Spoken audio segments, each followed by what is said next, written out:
Update. Am I the a-hole for not letting my sister see her kids? Original post. I, 28 female, obtained custody of my sister's 35 female kids, 9 male, 4 female, 2 female. Back in 2018 after she left them alone for 2 weeks to go on a trip. Read drug bender. Of course, this was a huge transition for the kiddos. They had to be moved schools and daycares and of course couldn't see their mom anymore. Now, the kids are doing better and definitely lead happier lives. Recently though, my sister was released from prison and wants to see the kids again. She called me, begging to have a visit with them and telling me that I could give them back because she was out of prison now. I've had a talk with a 9-year-old and he says that he doesn't want to see his mom yet and that he still hates her for leaving him alone. The girls have no memories of her, and the smallest one was only 3 months old the last time she saw her. I do feel like I could have helped them foster a better relationship with her, but I don't want to force the oldest into meeting with her when he absolutely doesn't want to. Still, my close family has told me that the oldest son doesn't know what he's talking about. It is my fault that the little ones don't remember their mother because I didn't take them to see her when she was in prison. They also told me that it's my responsibility to force them to meet her, even when they don't want to, because that's what's best for them, and they shouldn't grow up without their mother. So am I the a-hole? Edit. I have spoken to a professional about this, specifically the oldest therapist. They have advised that it should be up to him. I just want to know if I'm being a jerk to my sister. Also, I have adopted the kids and have full custody of them. Now for the top comments before reading the updates. Are you telling me that she left a 3-month-old and a 2-year-old alone for a 7-year-old to take care of? Not the a-hole, absolutely. Anyone who would do that to a kid deserves to be in prison. I think it's great you're respecting the kids' wishes. And if you force this visit on them, you will be the a-hole. Edit. Misleading title, OP. Those are your kids. You're not letting your sister see your kids. If sister thinks the son is old enough to take care of babies at 7, then he's for damn sure old enough to decide not to see her at 9. NTA, NTA, NTA. People love to forget that children are autonomous beings and can make rational decisions. Young children are extremely impressionable, and all of them are going to be extremely hurt by their mother's abandonment. Forcing them to see their mother when they don't want to is one of the worst things you can do for their well-being right now. The 9-year-old is likely traumatized if he's this insistent that he doesn't want to go. Your family is understandably going to want to fight you for this, since you obtained custody from your sister. Their viewpoints are going to be extremely skewed for a number of reasons, especially your parents, if they just can't believe that their daughter ended up like this, and that it can't really be all that bad. Keep the kids safe. The last thing they need is to be put back with a neglectful family. Not the a-hole. I'm not a child psychologist, but despite what your mother says, it's possible that it could actually be bad for them to see their bio mom, your sister. But you're definitely not the a-hole. Not the a-hole. I am a therapist who has worked with kids in CPS family reunification and permanent foster placement/adoption. Please listen to the oldest therapist and your nephew. He trusts you to keep him safe after all he has been through. If you go against his wishes, this could cause him and his sisters irreparable harm. Your family's invested in maintaining a family unit, not making sure that these kids have the best care. If there is any entitlement from their mom, then she's not ready for a visit or anything. If she's truly ready to make amends, then she will wait for him to be ready, earn everyone's trust, etc. If she isn't ready to do the work or acknowledge the impact of her actions, then no dice. Please protect them, even if it means going against the rest of the family's wishes. Edited to add. Someone asked below what should OP look for if bio parents were serious about wanting to make things right. They would respect oldest child's and OP's feelings/boundaries. Be willing to work with oldest child's therapist if appropriate. Be willing to participate in supervised visitation. If so unwilling, be willing to participate in a recovery program. Not just staying dry and not using, but really investing and participating in getting sober. This would be a start. Again though, the child has to be ready. Not the a-hole at all. OP's job as a mother is to protect those children. Protecting their son means doing what is best for him and respecting his boundaries. Their previous mother is suffering the consequences of her actions, not OP's. OP, you are a wonderful person.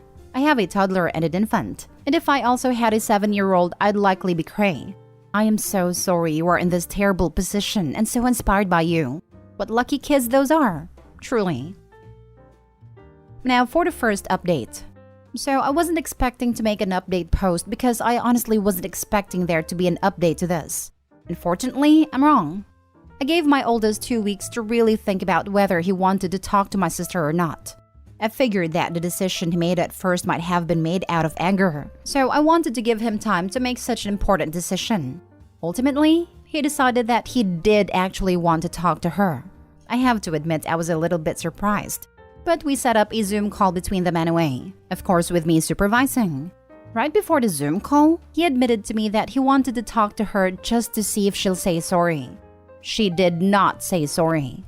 Actually, she opened the call with, "Hello, it's been so long. I guess you're ready to come home with me now?"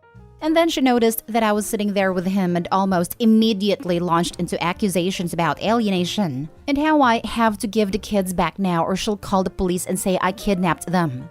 My oldest was very obviously disgusted. He asked her if she was going to apologize to him, and she actually had the audacity to ask what she had to apologize for. At that point, he just shut off the Zoom call. I asked him if he was okay, but he spent the rest of the afternoon in his room by himself. That night, he told me that he never wanted to talk to her again, ever. I told him that never is a long time, but that we weren't going to make him talk to her if he didn't want to, and we were never ever going to give him back to her. He told me that never is a long time, so we told him that in this case, it meant never. I'm still shocked. I don't know what happened to my sister. She was my best friend as a kid. She was almost my second mother. She was sweet and caring and nice. I just don't know how all that changed so fast. Or maybe it didn't change that fast, and I just never noticed until it was too late. And I was driving 4 hours away at midnight to pick up 3 little kids, one of which I didn't even know existed. Before now, I honestly never considered myself as their parent, even after I legally adopted them. More like I was just taking care of them long term. But now I realize that those kids are my kids, and they're going to be my kids for the rest of my, and hopefully, their lives. Thank you for all of your help, guys. I hope you all have a fantastic day. When school starts back up, make sure you make the situation very clear to the school. And they care for the little one as well. There's a good chance she will try to pick them up. Last year at my kid's school, a mother who had lost custody kidnapped her child. She just walked in, chatted with a receptionist, casually said she was picking up the kid for a dentist appointment. By the time she was caught 2 days later, they were in New York. We live in Florida. This happened to my little brother. My mom came and picked him up from the babysitter. When my dad got off from work and went to get him, we found out that she had left him in a hot car, was wasted, and called the cops for some strange reason. Cops ended up calling my dad, telling them our infant brother had been found. We still have no idea what prompted her to call the cops. My little brother was okay, just really red and dehydrated. But now I realize that those kids are my kids, and they're going to be my kids for the rest of my and hopefully their lives. That is the best outlook to have, and I wish you all an amazing life together. You keep knocking it out of the park being their mother. I saw that coming as soon as she said my oldest midway through the post. I was like, oops, she said my. Consciously or not, she views him as hers now. Oh my gosh, I just noticed. I didn't realize I said that. Okay, I'm gonna go cuddle my kiddos and cry now. I'll be back in a bit. I wondered if you noticed you said that. I'm super happy for you and the kids. Not everyone is so lucky to have someone save them from a bad situation. Wishing you all nothing but a bright, shining future together. Now for the second update almost 2 years later. If you're reading this, it's probably because you decided to follow me after reading one or more posts in the Reddit saga that summer 2020 was for me. Okay, life update time. My oldest is now 11. He's in the 6th grade and recently got a shiny new bike with 7 gears and a real light on the front that he's been riding to school. He's also a Boy Scout and is swimming competitively. I'm super proud of that one. My middle is 6. She was diagnosed with autism spectrum disorder last year. It's been a bit of a transition trying to get her the help she needs, but I have to admit, it's comforting to have an actual diagnosis to go with our concerns about her. While not a big TV fan, she loves dogs, Lego creator sets, and somehow matcha green tea. Who would have thought? My youngest from that post is 4. She's generally having a good time, and is the wild child of the family. Kiddo is constantly covered in scrapes from her adventures around the backyard and the neighborhood. She has a balance bike which she loves to ride with her big brother. And last week, she caught the neighbor's cat and got a nice scratch from it. Didn't cry though. Tough kid. And surprise, We added kiddo number 4 in October. Neither of us were expecting for me to get pregnant, but it happened anyway. My oldest is super pumped to have a little brother. Baby is, well, baby. He's a pretty chill baby and can sleep through almost anything. That's a plus in my book. Our cat, our beloved Aristotle, passed away in late December. He was very, very old. He did live long enough to meet baby though. I hope you liked him. For those of you who saw these posts, both of my little brothers are in college and back on campus. They came back for winter break and we had a really good Christmas. Culinary school does wonders. For the people who ask, my sister is doing fine. She went through rehab last year and is now in therapy addressing her own issues that led to her addiction. She has a job and an apartment and is going to community college. She has come over for holidays, and she and my oldest go do something together once a month or so. The youngest 3 all see her as an aunt. I know that's something I'll have to explain as they get older. For the first time in a while, I feel like I have my big sister back. I forgot to mention that I got married back in April. It was a pretty small ceremony, so we ended up having it in a friend's backyard. My youngest was the flower girl and another friend made cupcakes for us, and it was everything we wanted and more. We're doing pretty well. My husband and my oldest are putting together a tire swing to hang in the big tree in our backyard. Baby is chewing on my shirt right now, but I don't have to care because I'm on maternity leave. It's great. I am going a little stir crazy in this house, so I'm gonna try to take the baby out to watch the ducks later. That's generally it. Thank you all for the love and support you poured onto my posts nearly 2 years ago. I hope you all have wonderful, fulfilling lives full of peace and laughter and love. Goodbye. This sister is such an exemplary human being. Great head on her shoulders, and a huge heart made of gold.